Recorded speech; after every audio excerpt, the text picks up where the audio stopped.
కిషోర్ బాబు గారిది ఎంతో మంచి మనసు. కానీ ఇదే మొదటిసారి ఆఖరిసారి కూడా.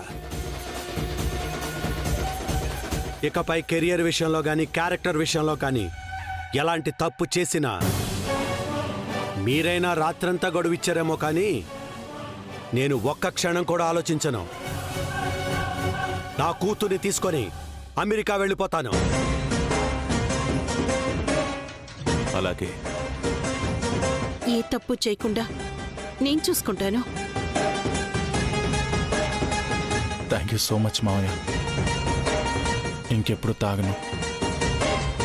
శ్రీను ఏంటి ఇంత ఎగ్జైట్ అవుతున్నాడు? తనకు అసలు జాబ్ లేదన్న విషయం ఇప్పుడు మా డాడీకి తెలిసినా నన్ను తీసుకెళ్లిపోతారు. అది తెలియడం లేదు శ్రీనుకి. సంతోషం కిషోర్, మీ అల్లుడికి నువ్వు ఒక అవకాశం ఇచ్చావు. ఇక వాడి జీవితాన్ని మలుచుకునే బాధ్యత వాడిదే. వీడి టైం బాగోక అప్పుడప్పుడు ఇలాంటి పొరపాట్లు దొరుకుతుంటాయి గానీ వీడి జమ్ బాగరు జమ్ము.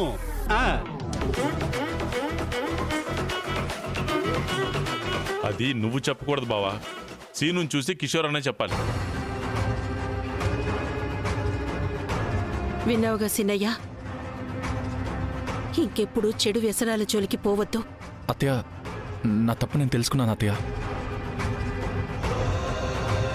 మాటల్లో కాదురా, చేతల్లో చేసి చూపించాలి. సీను, నీకు జీతం వచ్చిందన్నావు కదా, ఆనందంతోనే తాగానన్నావు కదా.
అత్తయ్య,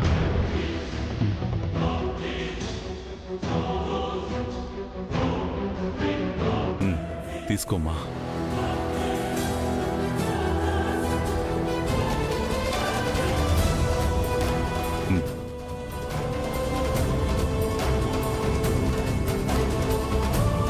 ఇప్పుడు ఈ 1,00,000 తీసుకురాగలిగావు.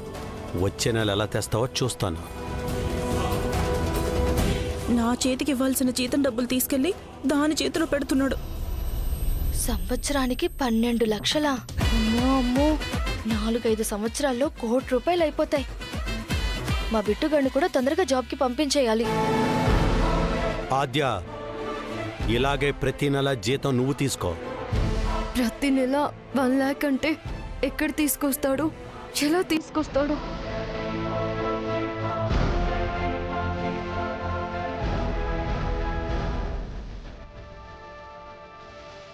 ఆద్య, ఆద్య, ఆద్య, శ్రీను, ఆద్య, శ్రీను, ఏం చేస్తున్నావు? దించు, ఏంటి? మీ నాన్న నన్ను శిక్షించకుండా క్షమించేసినందుకు ఆనందంగా ఉందా ఆద్య? అయ్యో, దించు, చాలు చాలు, దించు.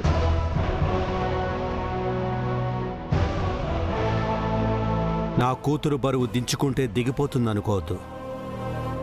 పెళ్ళయ్యాక బాధ్యతల బరువు అనేది పెరుగుతూనే ఉంటుంది.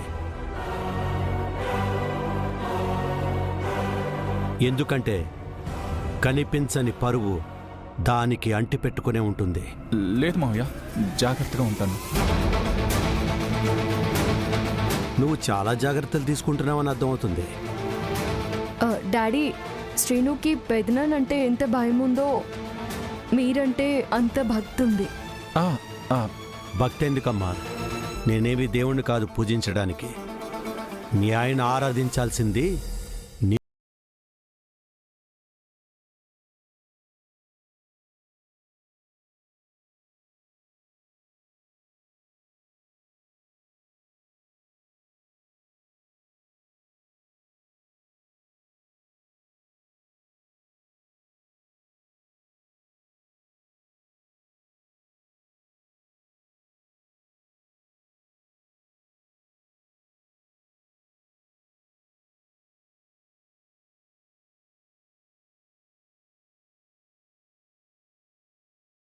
ఉంది మన తడాక. ఓవర్ చేయకురా మొగడం. నీకు జాబ్ లేదన్న సంగతి మా డాడీకి తెలిసిందంటే ఊళ్ళో ఉండే కొత్త జంటలందరినీ పిలిపించి వాళ్ళ ముందే నీ సంగతి తేల్చేలా ఉన్నాడు. మావయ్య ఇంకేంటి సంగతులు? చెప్పుకోవడానికి కొత్తగా ఏమున్నాయి సీను? ఫీల్ ఫ్రీ మావయ్య, మీకేదన్నా కావాలన్నా నన్ను అడగొచ్చు. మందు కొడతానన్నా సరే. శ్రీను, అదే నేను తాగనదిగా. మామయ్య గారు సరదాగా ఏదైనా పుచ్చుకుంటారేమో అని. అతిథి మర్యాదలు చేయాలి కదా, అందుకే. ఆపు. ఓకే, పర్వాలేదులేమ్మా, నీ వారాలు అడగడంలో తప్పే లేదు. కానీ తప్పు చేస్తాను అని అడగకూడదు కదా డాడీ. మర్యాదలు చేయొచ్చా అని అడగడంలో ఇంకో అర్థం ఉందా మామయ్య? ఏదైతే ఏంటి సీను, ఈ ఇంట్లో వాళ్ళందరూ మర్యాదస్తులు, మాట మీద నిలబడేవాళ్ళు. మాట తప్పితే మాత్రం నేను కూడా మారు మాట్లాడకుండా నా కూతుర్ని నా వెంట తీసుకెళ్ళిపోతాను. నేను ఇదంతా మిమ్మల్ని చూసి నేర్చుకుందే. ఇంకెప్పుడు తాగొద్దు. మళ్ళీ తాగితే మీ మీదొట్టు. తాగితే ఏమవుతుందో తెలుసుగా.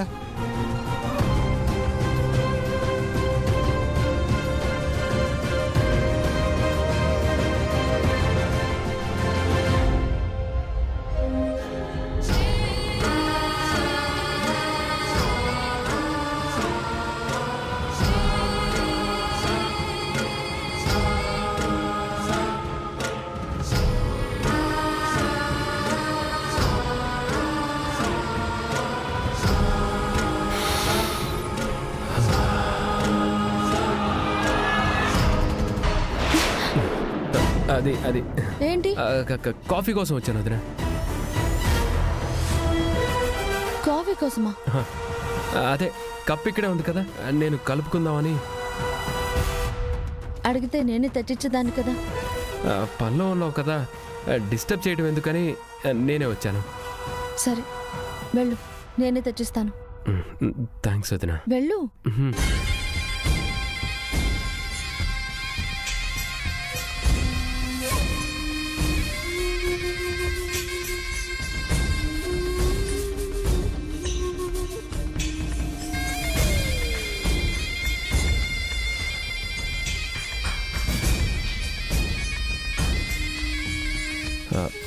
థ్యాంక్స్ వదిన.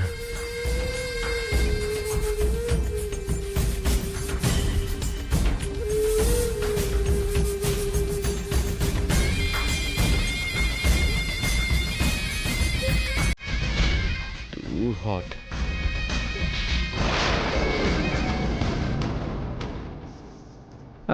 కాఫీ చాలా వేడిగా ఉంది వదిన.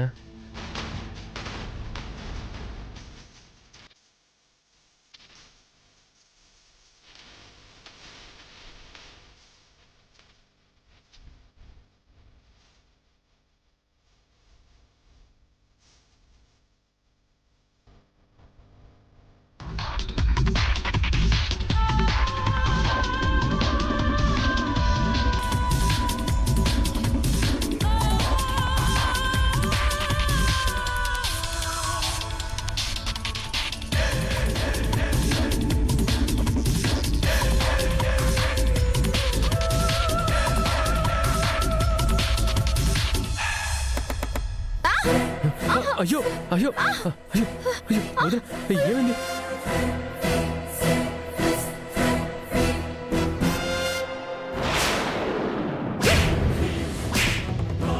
ఏం చేస్తున్నావు?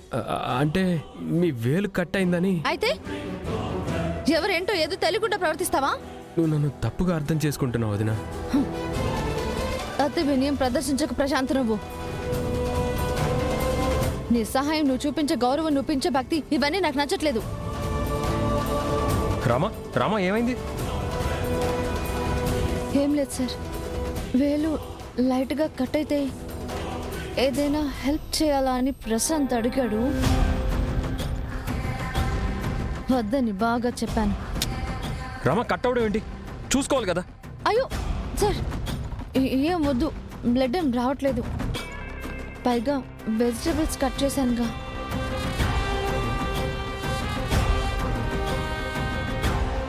చిన్న గాయం అయింది అంతే. చూసుకోవాలి కదా రామా. చూడు ఎంత బ్లడ్ పోతుందో. ఫస్ట్ ఎయిడ్ తెస్తాను.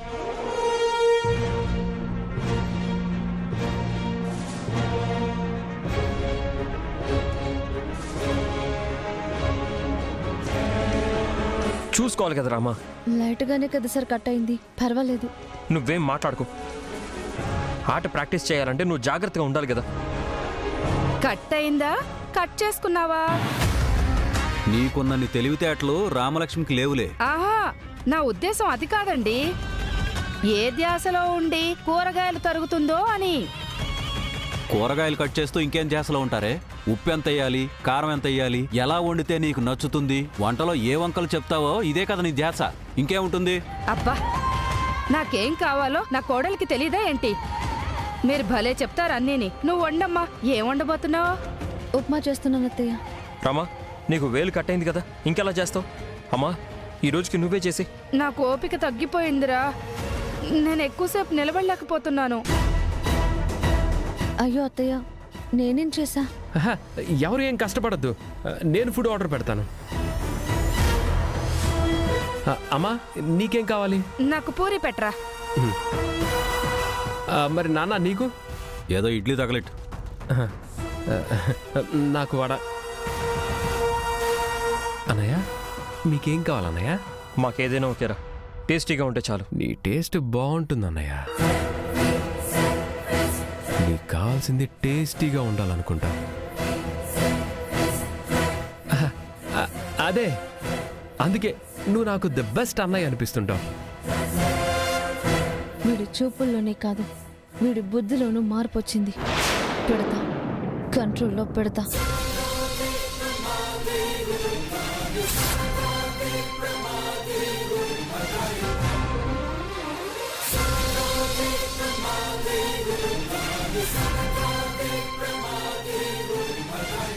ఇంకొక 10 minutesలో వచ్చేస్తుందిలే.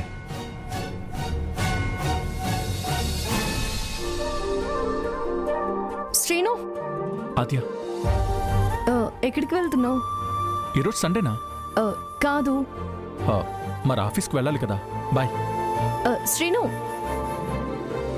ఆద్య, నేను టైంకి వెళ్ళకపోతే మా boss half day salary cut చేస్తాడు. మనసు విప్పి మాట్లాడాలి శ్రీను. ఆద్య, మా ఆఫీస్లో మీటింగ్ ఉంది ఆద్య, వచ్చాక మాట్లాడుకుందాం, ఓకేనా? బాయ్. శ్రీను, అంత హడావిడెందుకు? కనీసం వెళ్ళేటప్పుడు ఎదురా అని అడిగేది కూడా లేదు. ఓ సారీ ఆద్య, కంగారులో మర్చిపోయాను. రా, ఎదుర్రా.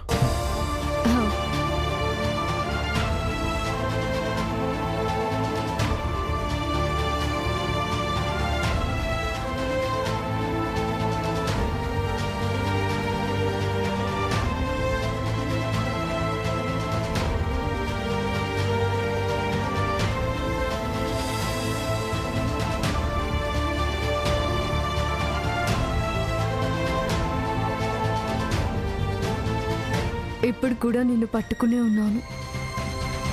నీ చెయ్యి వదిలిపెట్టకూడదనే నీ దగ్గర ఉన్నాను శ్రీను.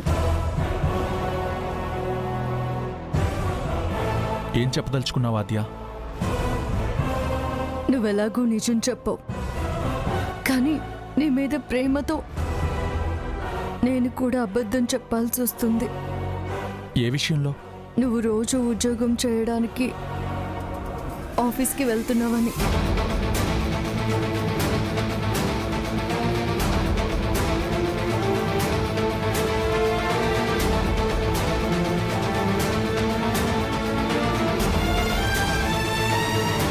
షాక్ అవ్వకు శ్రీను, ఎందుకంటే నిజాన్ని ఎవరూ ఎక్కువ రోజులు దాచిపెట్టరు. నాకు తెలిసినట్టే త్వరలోనే అందరికీ తెలిసిపోతుందని నువ్వు తెలుసుకుంటే చాలు. నాకెలా తెలిసిందనే కదా నీ ఎక్స్ప్రెషన్కి అర్థం. తాగినోడు వాగుతాడని ఊరికే అనరు. మొత్తం చెప్పేశావు. అంటే నేనందరి ముందు మామయ్య వాళ్ళ ముందు కూడా చెప్పేశానా? చెప్పాదియా, చెప్పు. వాళ్ళకి తెలిస్తే నువ్వు డ్యూటీకి వెళ్ళడం కాదు, నేను ఎదురు రావడం కాదు, హాస్పిటల్లో నువ్వు ఎలా ఉన్నావో చూడ్డానికి నేను వచ్చేదాన్ని. నువ్వు నా మెడలో కట్టిన తాళి గట్టిది కాబట్టే నువ్వు ఇంకా ప్రాణాలతో ఉంటావన్న నమ్మకంతో ఈ మాట చెప్తున్నాను.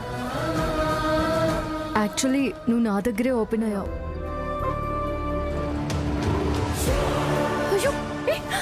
శ్రీను! శ్రీను!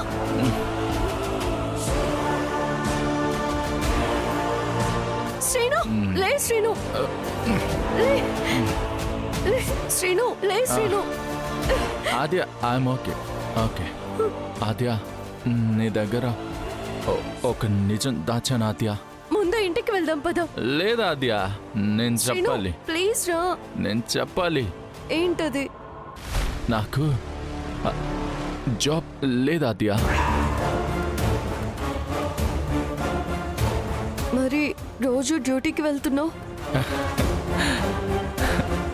ఇస్త్రీ చేసిన షర్ట్ ప్యాంటు వేసుకుని టిప్ టాప్గా వెళ్ళేది ఆఫీస్కి అనుకున్నావా? నేను కూలి పనికి వెళ్తున్నా ఆద్య.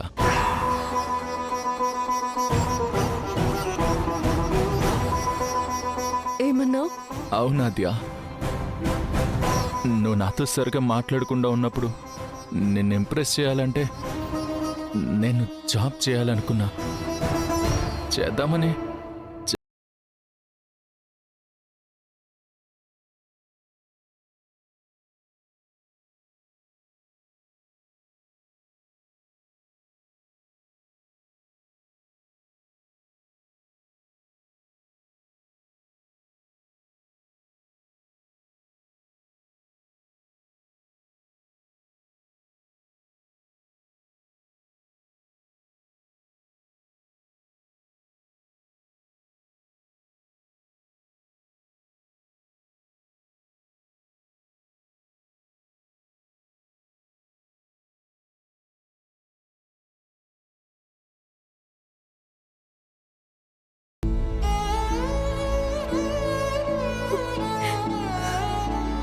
పాంప్లెట్స్ పంచితే ఫస్ట్ టైం వచ్చిన నా కష్టార్జితంతో నువ్వు నాకెదురొచ్చినందుకు నా దేవత కాళ్ళకి కొత్త చెప్పులు కొనుక్కొచ్చి తొడుగుతామనుకున్నా.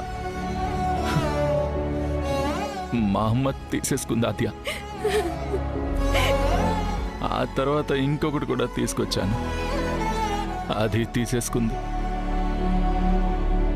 ఆద్య, ఈసారి 50,000 పర్లేదు, నా ముద్దుల ఆద్యకి చెవిదిద్దులు తెస్తా. ఎన్ని కష్టాలు పడుతూ వాళ్ళంతా కందిపోతున్నా ఎలా తట్టుకున్నావు శ్రీను? నీకోసమే ఆద్య, కేవలం నా ఆద్య కోసం. తను నన్ను వద్దంటే నాకు నేనే వద్దు. శ్రీను ప్లీజ్ అలా మాట్లాడకు. ముందింటికి వెళ్దాం పద. పద శ్రీను. ఆద్య, నువ్వు జాగ్రత్త, నీకు నేనున్నాను.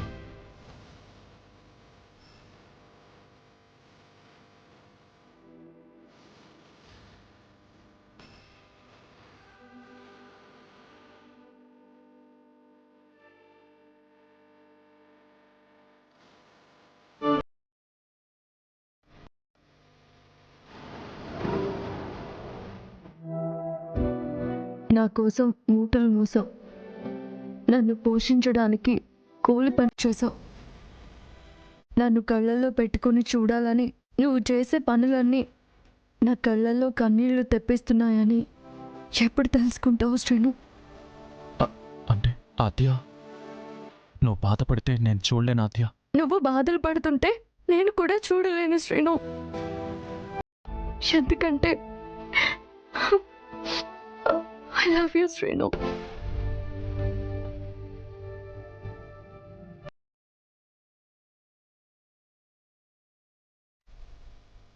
I love you too Aadya. నేనైతే నిన్ను మోసం చేయలేదు ఆద్య.